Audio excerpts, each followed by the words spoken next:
नमस्कार दोस्तों, तो चलिए अब प्रस्तुत है राजा इक्ष्वाकु की कथा भाग 2 राजा विकुक्षी और सूर्यवंश का विस्तार। राजा इक्ष्वाकु चले गए, लेकिन उनके आदर्श, उनका धर्म और उनकी मर्यादा इस पृथ्वी पर अमर हो गई।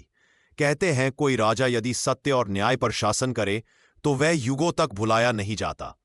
राजा इक्ष्वाकु ने वही किया और अब उनकी परंपरा को आगे बढ़ाने का समय था। उनके पुत्र राजकुमार विकुक्षी के लिए राजा इक्ष्वाकु जब वृद्ध हुए तो उन्होंने अपने राज्य के मंत्रियों और ऋषियों को बुलाया।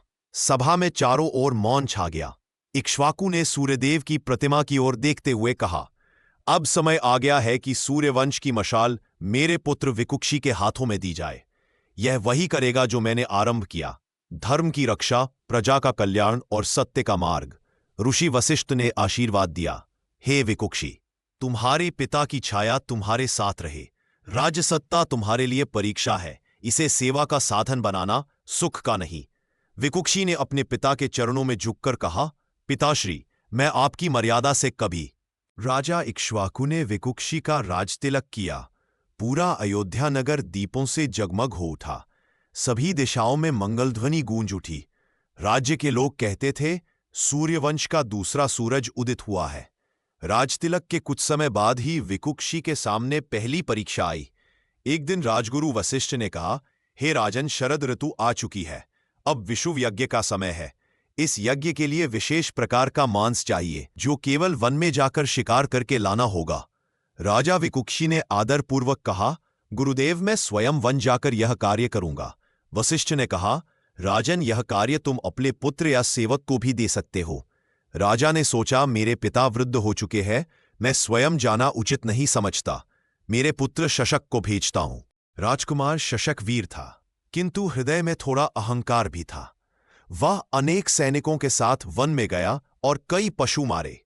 दिन भर का शिकार बहुत थकाऊ था। संध्या होने लगी, भोजन का समय आया। राजकुमार ने सोचा, इतने मांस में से थोड़ा सा मैं भी खा लूं, आखिर मैंने ही तो यह शिकार किया है।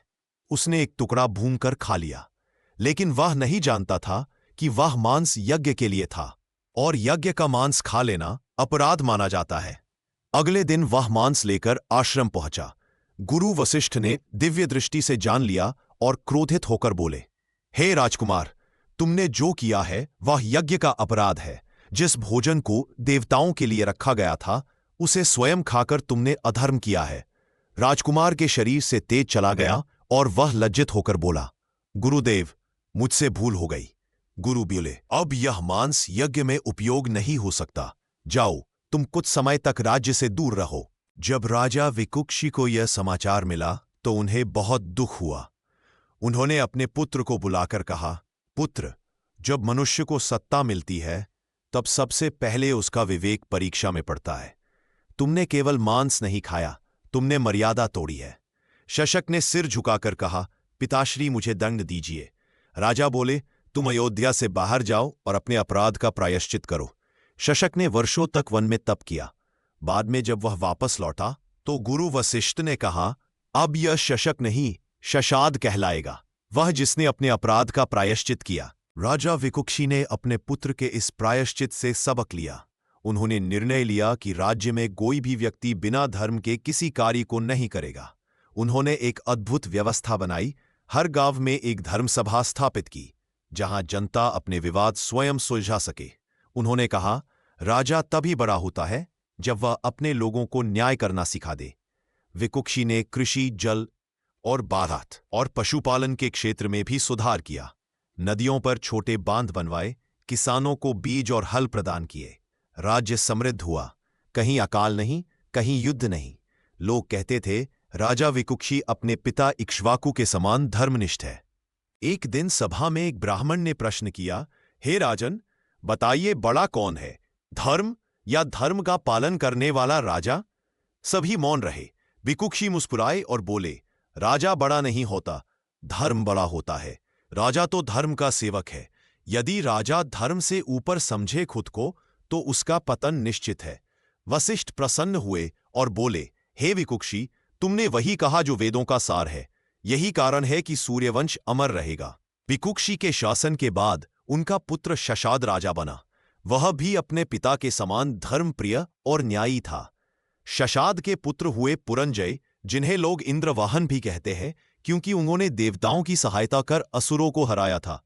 इस प्रकार इक्ष्वाकु के वंश में हर पीढ़ी में एक से बढ़कर एक राजा जन्म लेते गए, जो केवल शासन नहीं करते थे बल्कि धर्म की रक्षा करते थे। राजा विकुक्षी के बाद अयोध्या का विस्तार हुआ, नए नगर बसाए गए। राजा ने नदियों के किनारे आश्रमों और शिक्षालयों की स्थापना की। ऋषि वशिष्ठ ने कहा, हे राजन, जब तक तुम्हारे वंशज धर्म की इस परंपरा को निभाएंगे तब तक यह भूमि कभी अंधकार नहीं देखेगी। राजा विकुक्षी ने हाथ जोड़कर कहा, धर्म ही हमारी पहचान है, सूर्यवंश का अर्थ ही प्रकाश है। समय बीता, राजा विकुक्षी वृद्ध हुए।